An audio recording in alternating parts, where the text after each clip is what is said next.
Teman-teman, berikut ini demo proses seleksi dengan sistem informasi SDM Orange SRM. Jadi ini kelanjutan dari sebelumnya. Jika sebelumnya sudah ada yang melamar, maka akan terlihat dari menu rekrutmen, lalu klik candidate. Ya, artinya sudah ada pelamar. Jika belum, Anda harus simulasi dengan menambahkan satu pelamar dengan cara klik rekrutmen vacancy, lalu klik web, ya web ini buka lowongan kerjanya ini.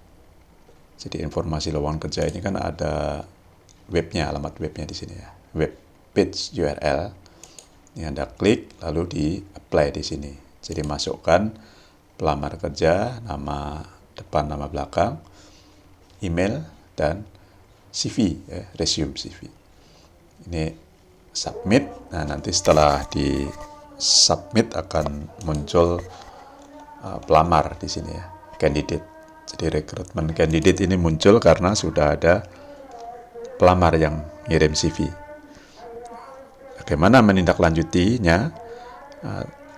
Oleh hiring manager. Jadi hiring manager itu bisa manajer SDM, merangkap administrator, atau orang lain. Ya. Misalnya manajer SDM punya akun sendiri, maka dia harus login untuk memproses seleksi pelamar yang sudah masuk. Nah, caranya gimana supaya kita tidak logout? Di Chrome ini bisa menjalankan penyamaran ya, incognito. Kita masuk kembali ke Orange sebagai orang lain dalam hal ini, bukan administrator, yaitu manajer SDM. Misalnya manajer SDM-nya ditugaskan untuk menyeleksi, namanya Budi-Budi. Pastikan Budi-Budi ini sudah punya account ya. User ini sudah punya user untuk login, ESS dan password. Nah, setelah dia login, dia bisa mengakses rekrutmen karena dia dapat tugas ya. Kalau user biasa tidak akan ada menu ini.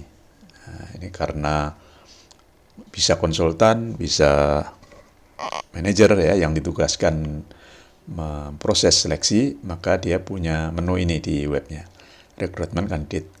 Karena dia bukan admin, dia tidak punya menu pembukaan lowongan. Perhatikan di sini ya. Jadi vacancy di sini tidak ada. Dia hanya bisa lihat candidate atau pelamar. Lalu kita klik ya, dia melanjutkan proses. Pertama dia baca CV-nya. Ya, CV pelamar diklik. Nah, ini dibaca, diseleksi secara administrasi. Jika memenuhi syarat, maka dia lanjutkan dengan shortlist, ya, memasukkan pelamar itu ke dalam daftar pelamar yang akan diwawancara. Jadi masukkan shortlist. Ya, ini artinya lulus seleksi administrasi. Misalnya diberi catatan, dipanggil, atau diberitahu untuk wawancara ya. Diproses ke wawancara atau seleksi ya, dan tes misalnya gitu ya. Seleksi lebih lanjut itu ada ya, wawancara dan tes. Klik shortlist. Jadi langkah pertama hiring manager itu memasukkan ke dalam shortlist. Nah, kita pindah ke SDM. Nah, si manajer SDM atau admin itu bisa melihat bahwa proses itu sudah berjalan ya, dengan melihat kandidat di sini. Lihat di sini sudah ada shortlist ya di bawah kanan ya, statusnya. Dia memasukkan lamarannya tanggal 5 November. Nah, pada hari ini sudah di shortlist. Ini bisa ditindaklanjuti sekarang dengan klik namanya ya, ini sini klik nama pelamar, lalu diubah di sini ya, di sini di schedule wawancara. Karena dalam shortlist tadi ada kata-kata ya, kalau diperhatikan di shortlistnya sini detailnya, klik view oleh Budi memberi catatan di proses wawancara. Nah, maka dia sekarang bisa sebagai manajer SDM misalnya ini ya, atau admin menindaklanjuti dengan schedule interview. Nah, ini langkah kedua setelah administrasi lulus ya, seleksinya lulus administrasi, lalu interview. Misalkan wawancara dan tes ya, tertulis misalnya gitu. Bisa berurutan, bisa jadi satu paket, satu hari ya. Siapa pewawancara? Nah, jadi admin ini menentukan pewawancara, siapa yang akan mewawancarai. Kalau pewawancaranya sama dengan hiring manager, ya boleh diketik sini Budi kembali, karena dia manajer SDM kebetulan ya, merangkap, dia yang harus wawancarai. Ini bisa juga ditugaskan orang lain, ya, orang lain, atau pewawancaranya lebih dari satu. Ya, dari satu itu misalnya ada karyawan lain di sini, ya. Misalnya Ahmad sebagai contoh ya. Jadi wawancara dan ininya lebih dari satu orang. Kapan wawancaranya dijadwalkan di sini ya, misalnya dia akan wawancara dipanggil untuk datang pada hari Sabtu 14 November misalnya ya.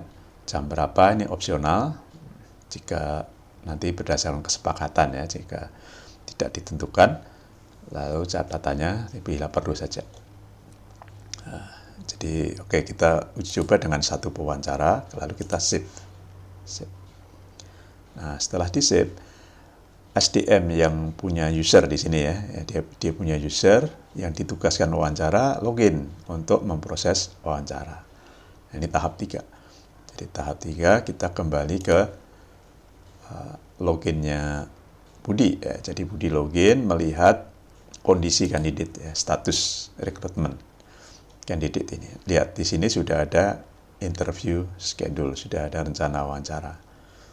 Nah, diklik ini, ya, diklik untuk nama pelamar itu untuk melihat statusnya. Karena sebelumnya hanya administrasi, nah sekarang lah yang perlu dipilih common ini ya. Apakah di reject atau wawancaranya lolos ya. Kalau di reject itu memang sudah tidak bisa dilanjut ya. Tapi kalau wawancara tidak lulus, ini kan baru oleh dia, bisa jadi pewawancara lain meluluskan. Oke, jadi misalnya kita asumsikan ya, setelah bertemu wawancara maka pass ya, lulus wawancara. Nah, lulus wawancara, lulus tes ya, dan wawancara, rekomendasinya apa sebenarnya? Diterima. Nah, ditawarkan ya, jangan diterima dulu ya. Boleh juga lah. Lulus ya. Lulus tes. Lalu paste di sini ya, mark interview. Jadi pewawancara menandai bahwa dia lulus tes wawancara maupun tes tertulis. Nah, jika tidak ada proses lebih lanjut, misalnya karena pewawancara tunggal ya, bagian SDM bisa langsung memutuskan ini diterima misalnya. Tapi bisa jadi bagian SDM punya pertimbangan lain, pindah ke bagian admin atau manajer SDM untuk melihat status kandidat ini. Nah, kita lihat kembali interview pace. Perhatikan ya, statusnya sekarang sudah lolos seleksi. Nah, tinggal sekarang mau diapakan ya, ini diklik. Kalau langsung diterima, ya, tidak seleksi kembali ya, tidak ada wawancara, maka offer job. Jika ada wawancara lebih lanjut, maka schedule interview. Nah, kita misalkan langsung ya offer job.